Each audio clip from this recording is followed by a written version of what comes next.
Song हेक्यो और ली दो Hyun का नया रिवेंज ड्रामा रिलीज होते ही धमाका मचा गया। सॉन्ग हेक्यो के रोल मून डोंगुन एक हाई स्कूल की लड़की है जिसे पार्क योनजिन और उसके ग्रुप के कुछ बुली रोज टॉर्चर करते हैं। योनजिन को उसकी बाहें सुंदर लगती हैं, तो वह हेयर स्ट्रेटनर से टेम्परेचर टेस्ट करने के बहाने उसके हाथ जला देती है। जब डोंग उन दर्द से चिल्लाती है, एक लड़का मौका देखकर उसका मुंह दबा देता है। जब उन्हें उसकी टांगें अच्छी लगती हैं, तो वो लोग आयरन से उन्हें जला देते हैं। चाहे डोंग उन कितनी भी कोशिश करे, वो इन जुल्मों से बच नहीं पाती। पुलिस भी योनजिन के पावरफुल फैमिली बैकग्राउंड के चक्कर में केस को हल्के में लेती है। स्कूल हो या पुलिस स्टेशन, योनजिन अपने स्टेटस का फायदा उठाकर खुलेआम मानती है कि वो ही बुली है। लंबे समय तक के टॉर्चर ने डोंग उन को अंदर से तोड़ दिया। अपने शरीर के जख्म देखकर वो सोचती है कि काश बर्फ से इन बदसूरत दागों को मिटा पाए। उसके दिमाग में सुसाइड तक का ख्याल आता है। आखिरकार वो दर्द बर्दाश्त नहीं कर पाती और स्कूल छोड़ने का फैसला करती है। लेकिन जब उसकी लिखी हुई ड्रॉप आउट एप्लीकेशन स्कूल को मिलती है, तो सब शॉक्ड हो जाते हैं।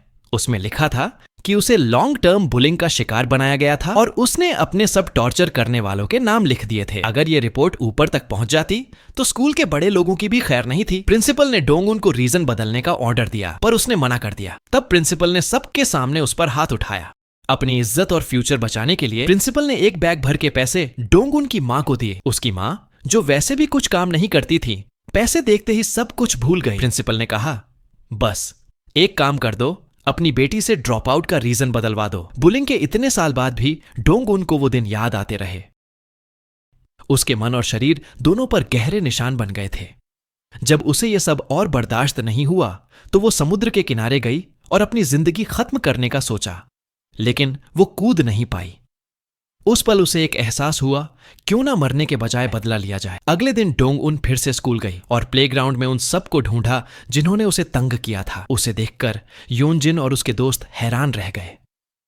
तब डोंग उन ने कहा, तुम्हारा सपना एक अच्छी पत्नी और मां बनने का है ना? तो अब मेरा सपना होगा तुम्हें बर्बाद करना। योनजिन से बदला लेने के लिए डोंग उन ने दिन में फैक्ट्री में काम किया और रात में सेल्फ स्टडी।